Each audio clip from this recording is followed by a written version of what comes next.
Hello and welcome to Overanalyze. My name is Levi and today I will be covering District 12 1A. Alright, for the location of District 12, we're almost due south of Abilene and we're east of San Angelo, kind of more on a north-south gradient, kind of down Major Highway there. Kind of kind of in hill country right here, kind of right in the middle of Texas. Alright, so getting into teams, we got Eden, Menard, Olphin, Paint Rock, Santa Ana, and Panther Creek. Alright, so changes actually. So Veribest leaves, kind of opens the door for the district. They went undefeated last year in district, perfect 12-0, and plus the number of teams is less. There's only 6 teams instead of 7, which means that there's less margin for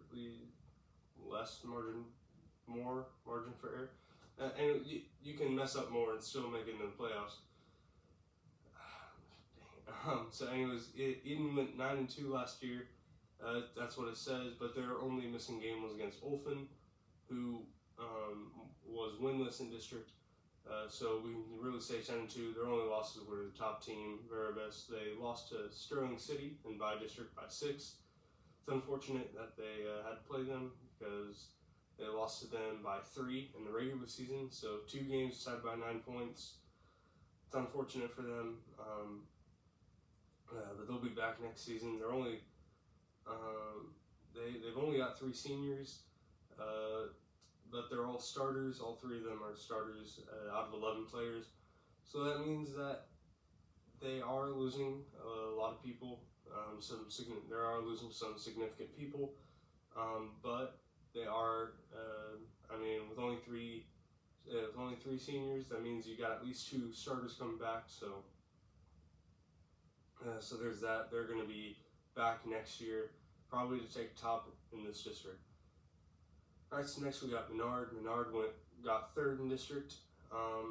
So on their schedule on Max Preps says they went 2-4. But I know they got 3rd because they played Erie County by district. It says so on the official bracket. And so with Veribest leaving means they move up a spot. Sorry. It says they went 2-4, but really all of their games were against Eden and Veribest, at least the ones that were entered in. Then also Paint Rock, right? Yes, Paint Rock, and then so they're missing the games against the bottom teams.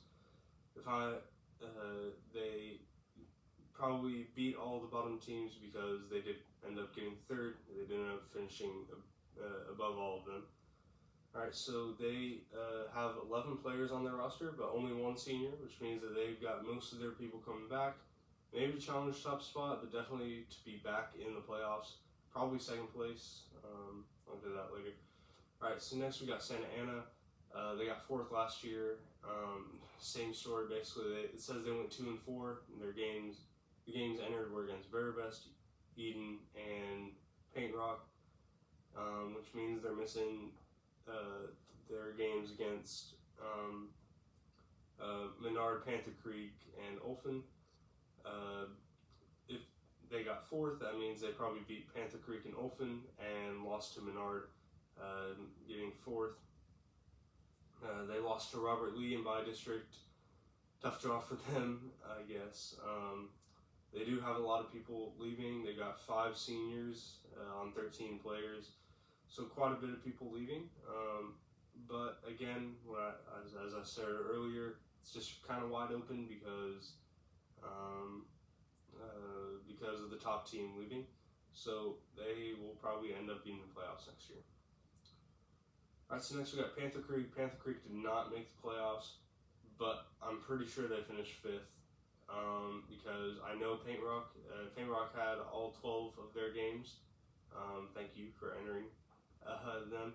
And it says they went 2-12, 2-10, and then Olphin, I don't think they won any games. And so I think Panther Creek got 5th, so it would mean that they beat the bottom 2 teams. It leads me to believe that they will be 4th next year, just kind of as the next team up kind of thing. All right, so final predictions. So that's really what I got for that.